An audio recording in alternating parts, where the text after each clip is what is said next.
Assalamualaikum warahmatullahi wabarakatuh. Alhamdulillah wassalatu wassalamu ala rasulillah Sayyidina wa maulana Muhammad ibn Abdillah wa ala alihi wa sahbihi wa mawalah amma ba'd. Faya ibadallah ittaqullah haqqa tuqatihi wa la tamutunna illa wa antum muslimun. Para pecinta sinyal Islam Indonesia dimanapun berada, alhamdulillah wa syukur ala ni'amillah, pada kali ini oleh Allah kita bisa diperkenankan bertemu di majelis sinyal Islam Indonesia, yang insya Allah majelis ini adalah majelis yang penuh keberkahan, dan mudah-mudahan Allah berkahi selama-lamanya. Dan mudah-mudahan Allah limpahkan berbagai macam kesuksesan kepada kita dunia dan akhiratnya. Amin ya Allah ya Rabbal Alamin. Pada pertemuan kali ini kita akan membahas Al-Hadis Ats-Tsani wal Arba'un, hadis yang ke-42. Wa akhraja an-Nasa'i fil Mujtaba bisanadihi an Anas radhiyallahu anhu anna an-nabiyya sallallahu alaihi wasallam dakhala Makkah fi umratil qada. Wa Abdullah bin Rawahah yamshi baina yadayhi wa huwa yaqul khullu banil kuffar an sabilihi ayyama nadribukum ala tanzilihi darban yuzilul hami an maqilihi wa yudhilul khalil an khalilihi. Faqala lahu Umar ya ibn Rawahah baina yaday Rasulullah SAW wa fi haramillah an jawajal taqul asya'a. Faqala an-nabil khal anhu falahu asra fihim min nadhil nabli qala fin nihayah sukunul ba nadribukum. Ini adalah keluhuran, keagungan akhlak Rasulullah sallallahu alaihi wasallam. Begitu hebatnya, begitu bijaknya Rasulullah sallallahu alaihi wasallam terhadap umat, sehingga segala sesuatu asal tidak bertentangan dengan syariat, Rasul tidak pernah melarangnya. Hebatnya Rasulullah SAW. Tapi ketika bertentangan dengan syariat, Rasul murka. Kalau tidak bertentangan dengan syariat, Rasul membiarkannya. Dari Imam Nasa'i mengeluarkan di dalam Mujtaba dengan sanadnya dari Anas radhiyallahu anhu bahwasannya Rasulullah SAW masuk ke kota Mekah dalam satu perjalanan umroh, yang umrohnya adalah umroh qadha. Rasul tidak jadi di qadha. Wa Abdullah bin Rawahah, dia berjalan di depan Rasulullah SAW sambil bernyanyi, mendendangkan syairan, khullu banil kuffar an sabilihi, hai, kosongkanlah anak-anak orang kafir dari jalannya. Al yauma nadribukum ala tanzili, hari ini akan aku pukul mundur kamu. Ini adalah syairan Abdullah bin Rawahah. Karena dulu ketika mau umroh dihadang oleh orang kafir sampai terjadi bai'atur ridwan, lanjut umroh tapi terjadi korban peperangan, atau mundur tapi selamat. Maka Rasul lebih memilih mundur. Nah, setelah mundur, Rasul tahun berikutnya umroh lagi. Nah, ketika sampai di Mekah dan tidak diapa-apakan oleh musyrikin Mekah, maka Abdullah bin Rawahah di depan Rasulullah SAW dengan gembiranya dia mendendangkan syairan, khullu banil kuffari an sabilihi al yauma nadribkum ala tanzilihi. Kalau bahasa kita mah, awas orang-orang kafir, hari ini kalau kau menghalangiku akan aku bunuh kalian. Masya Allah. Darban yuzilul ham an maktilhi, pukulannya akan menghilangkan nyawa kalian. Seluruh kebingung akan hilang dengan sebab kematian. Allah ya Rahman ya Rahim. Ketika sedang bernyanyi, Abdullah bin Rawahah ditegur oleh Umar bin Khattab. Ini memang kritik ya. Maka kalau saya ceritakan di sini ada dua figur sahabat yang hebat, kalau misalnya hebat tapi lucu. Apa hebatnya? Abu Bakar Siddiq orang yang tidak pernah mengkritik apapun. Pokoknya Rasul mau makul atau gair makul, mau dimengerti oleh logikanya ataupun tidak dimengerti oleh logikanya, kalau Rasul menyebutkan atau Rasul mengerjakan seperti itu, kerjakan. Tanpa memikir dua kali. Itu Abu Bakar Siddiq. Yang kedua, Umar bin Khattab. Ini sahabat paling dekat Rasulullah. Sampai makamnya pun berdekatan. Rasulullah, Abu Bakar, Umar. Umar bin Khattab. Ini sahabat yang senantiasa orangnya kritikan. Umar itu. Ketika akan mencium Hajar Aswad saja. Wahai batu, sudi aku menciummu, tak mau aku menciummu. Apa mulianya kamu harus saya cium? Tetapi karena kekasih Allah, tapi karena aku melihat kekasih Allah, Rasulullah SAW menciummu, tanpa dimengerti oleh logika pun, saya hanya ngikut saja kekasih Allah menciumnya. Mau mencium batu saja, mau mencium batu saja harus mengkritik batu. Sudi aku menciummu, tak mau aku menciummu. Kalau saya tidak pernah melihat Rasul menciummu, tak mau aku menciummu.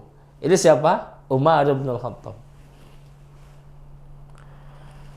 Tetapi mereka punya dua anak. Abu Bakar Siddiq punya anak yang dekat dengan Rasulullah SAW yang namanya Sayyidatuna Aisyah. Bahkan itu adalah istri Rasulullah SAW. Meskipun istri Rasulullah SAW, tapi Sayyidatuna Aisyah lah orangnya kritiknya luar biasa. Mana bukti kritik Sayyidatuna Aisyah? Sayyidatuna Aisyah tidak dimengerti Isra Mi'raj Rasulullah SAW. Sayyidatuna Aisyah bukan tidak mengerti. Sayyidatuna Aisyah ketika peristiwa Isra Mi'raj Rasul, dia percaya sama. Saya percaya bahwa Rasul diisrakan dan dimi'rajkan oleh Allah Subhanahu wa Ta'ala. Tetapi ketika Rasul bertemu dengan hadrah Allah di maqam Qudsiyah, peristiwa Isra Mi'raj Siti Aisyah, saya percaya. Subhanalladzi asra bi'abdihi lailam minal masjidil haram. Saya percaya dan yakin Allah memberangkatkan Rasul, mengisra dan mi'rajkan Rasul. Tetapi bertemunya Rasulullah dengan hadrah Allah di maqam Qudsiyah, saya tidak percaya. Dan itu bukan melihat dengan kasat mata. Tidak. Dan punya argumen luar biasa, dalil-dalilnya luar biasa. Abu Bakar Siddiq, saya percaya bahwa Rasul bertemu dengan hadrah Allah di maqam Qudsiyah bi'ainihi wa bibasarihi, dengan pandangan matanya dan penglihatannya. Percaya. Bagaimana cara melihat Allah? Wallahu a'lam bishawab. Melihatkah beliau? Nurun 'alan nur, ada cahaya yang sehingga tidak bisa melihat hadrah jelas di maqam Qud, terhalang oleh cahaya. Masya Allah. Tapi berhadap-hadapan.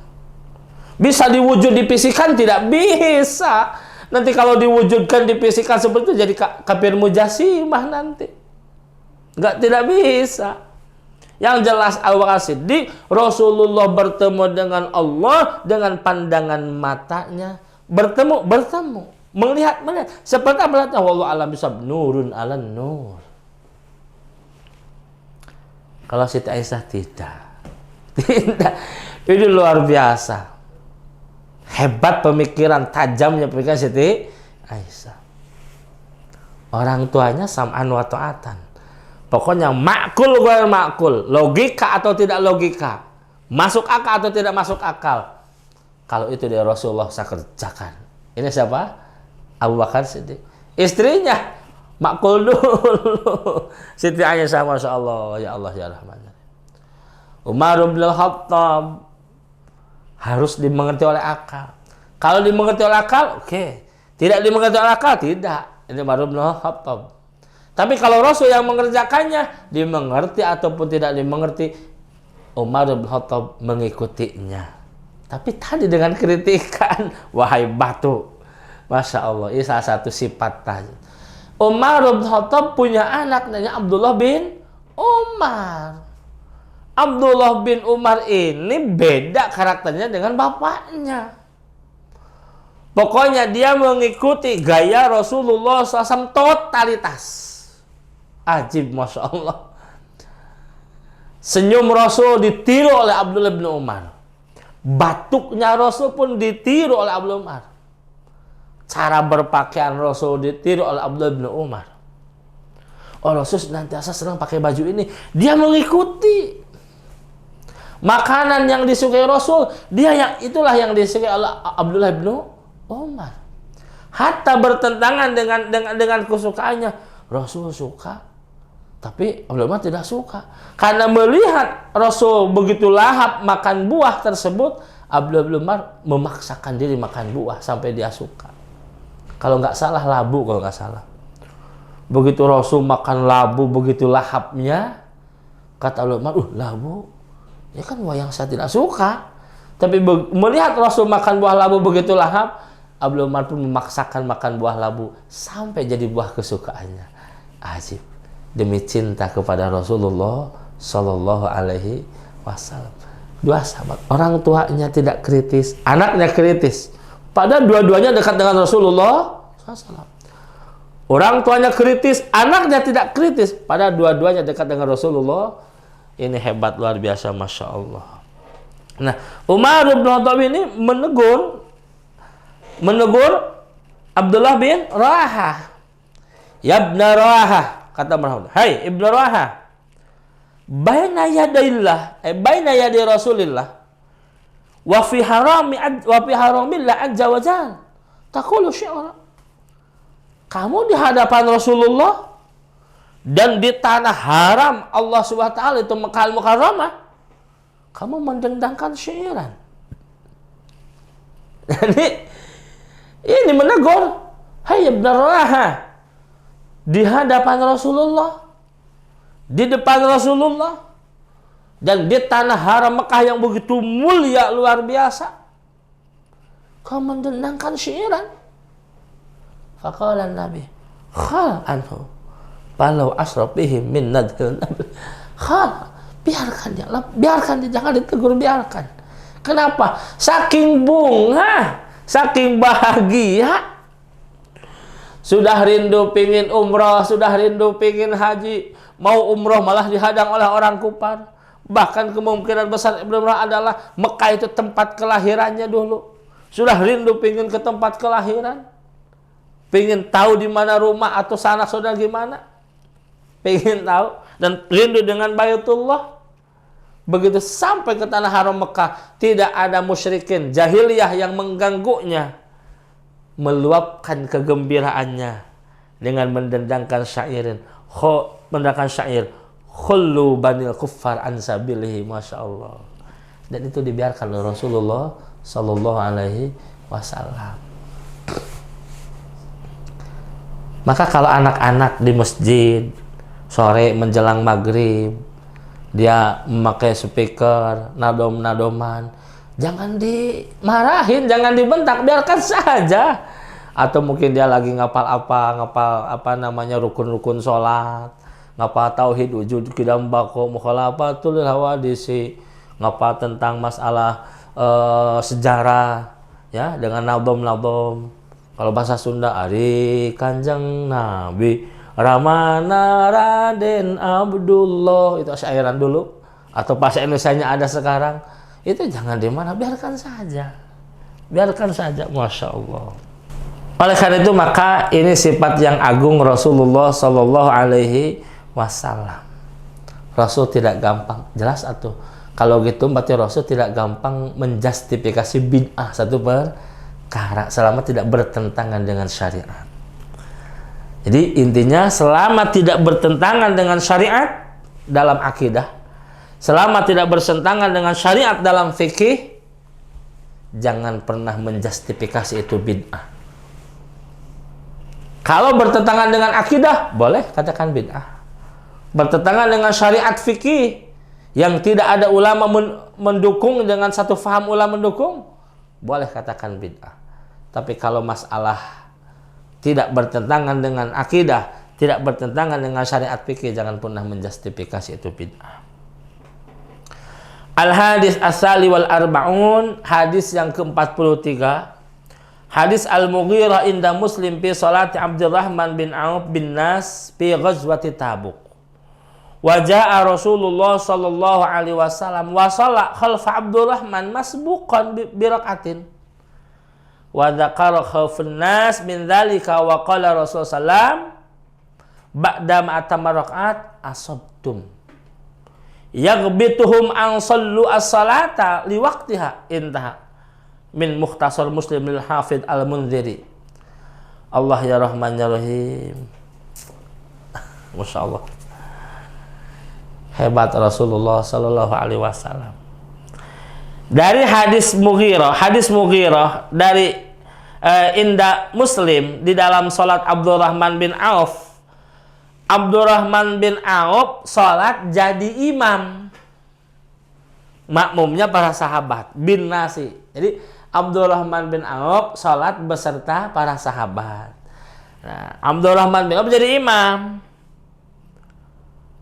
fi ghazwati Tabuk. Ketika di tengah salat, wajah Rasulullah SAW, datanglah Rasulullah SAW salat khalfa Abdurrahman bin Auf masbuqan bi rak'atin. Rasul salat masbuk, bermakmum kepada siapa? Abdurrahman bin Auf.